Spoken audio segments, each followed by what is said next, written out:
اور ایسی شخصیت دیکھو جن کے بارے میں حافظ شیرازی نے کہا ہے کہ ہرگز نہ بھی ادام کے دل سے تشر بخش سب کا سبب اندر عالم سوام ایسے لوگ میں ان کے بارے میں ابھی کوئی بات نہیں کرنا چاہتا. میں آپ کو بتاتا ہوں کہ ایسے لوگ ہوتے ہیں جیسے ہم باتیں کر رہے ہیں, ایسے اور لوگ بھی ہوتے ہیں جو بھی آپ نے سنی. ایسے لوگ نہیں ہوتے جو مرنے کے بعد بھی مؤثر ہوں. یہ ابھی اس مسجد کے باہر جب میں گاڑی سے نکلا تو اپنے موبائل پہ میں نے ایک شعر کا دوست لیا. ہم ایڈریس ڈھونڈ رہے تھے جن کا ادبی اور شعری لوگ ہیں وہ سمجھ سکتے ہیں کہ ایسی حالت میں بندہ خود شعر نہیں کہہ سکتا.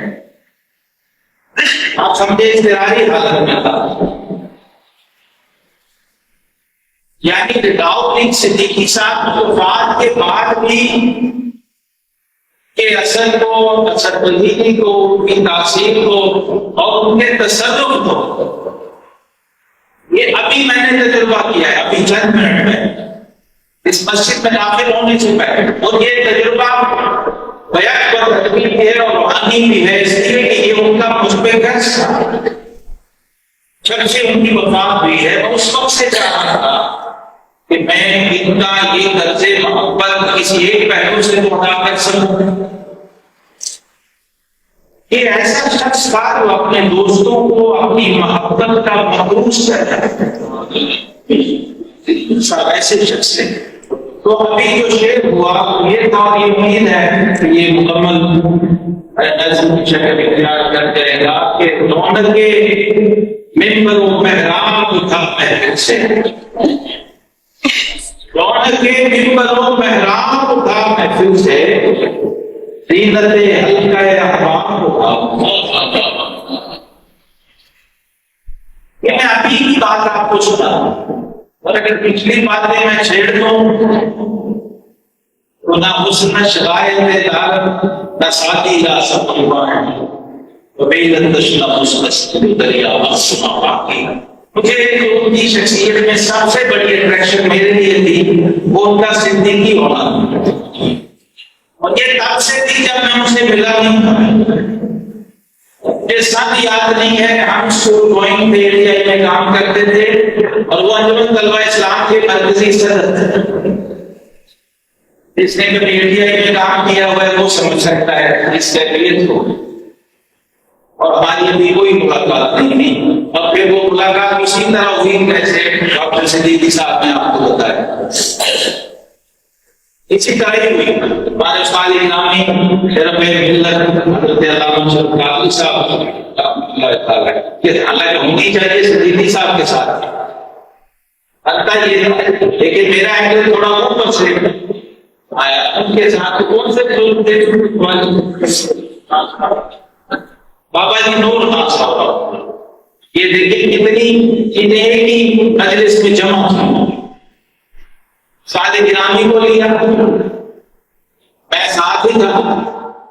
کل ایک بزرگ آیا پائلٹ نوکری میں ہوتے تھے بابا جی نور خان صاحب. یہ میری ان سے شاید پہلی اور پھر آخری ملاقات تھی, شاید ایک بات کوئی یاد نہیں. تو یہ بھی صدیقی صاحب کے مرحوم میں محنت تھا.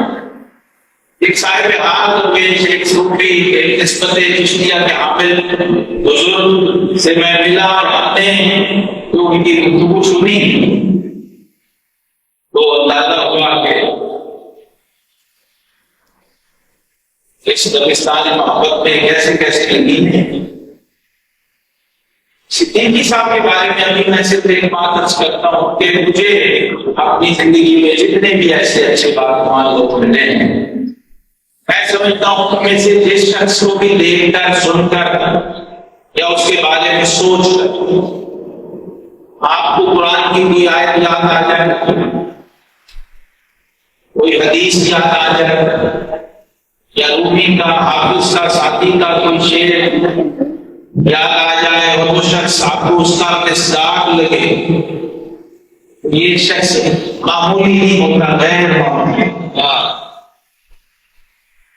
صدیقی صاحب جو ہیں، ان کو جب میں اپنے اس مزاج میں پرکھتا ہوں تو مجھے حضرت رومی کا یہ شعر یاد آتا ہے کہ تو برائے وصل کردن آمدی، تو برائے وصل کردن آمدی، نئے برائے فصل کردن۔ تجھے ہم نے دنیا میں ملانے کے لیے، بندوں کو ملانے کے لیے بھیجا، جوڑنے کے لیے، توڑنے کے لیے۔ کل تصوف یہ ہے، کل ہمارا نظام طریقت اور روحانیت وہ یہی ہے کہ آپ لوگوں کو وصل کی راہ پہ چلائیں، وہ خود بھی راہ وصل کے مسافر ہوئے۔ جو شخص ان سے ملا، جزوی ملا یا کلی ملا، اس پر ان کی شخصیت کا اور ان کی باطن کی جو روحانیت اور جذبات ہیں، امارات ہیں، اس نے جو اثر ڈالا ہے وہ یہی وصل پسندی، جوڑنے والوں میں سے تھے، توڑنے والوں میں سے تھے۔ آج بھی میں آپ کو بتا دوں، ہمیں صدیقی صاحب کی اتنی ہی ضرورت ہے جتنی ان کی زندگی میں۔ صدیقی صاحب کو اب ہماری ضرورت نہیں ہے، کیونکہ ہم معمول ہیں اس پر دوستوں کو کہاں سے نہ ہوگا۔ میں یہ ذاتی جانتا ہوں کہ سیدی صاحب، صدیقی صاحب میرے سمجھ اور کتنے ہی ہو رہا ہے، ہم ان کی کئی پہلو سے، کئی جہات سے ہم ان کی محبتوں کے، ان کی شفقتوں کے اور ان کی جو شخصیت کے اثرات ہیں اس کے ہم محفوظ ہیں، اور ہمیں ضرورت ہے، انہیں ضرورت نہیں ہے۔ جس کے پاس جو بھی ہے وہ آپ نکالے تو سامنے لائے، تاکہ صدیقی لنگر سے اور صدیقی فیض سے ہمارا اپنا حلقہ جو ہے کم از کم وہ اس سے مستفید ہو اور اس کو یہ یقین آ جائے کہ ہم میں ایسے صدیقی ہوتے ہیں اور آگے بھی ہو سکتے ہیں۔ اللہ کرے کہ ہماری جماعت اور خاص طور پہ دبستان بھیرا یہ مزید رضا الدین صدیقی پیدا کرے۔ بہت شکریہ۔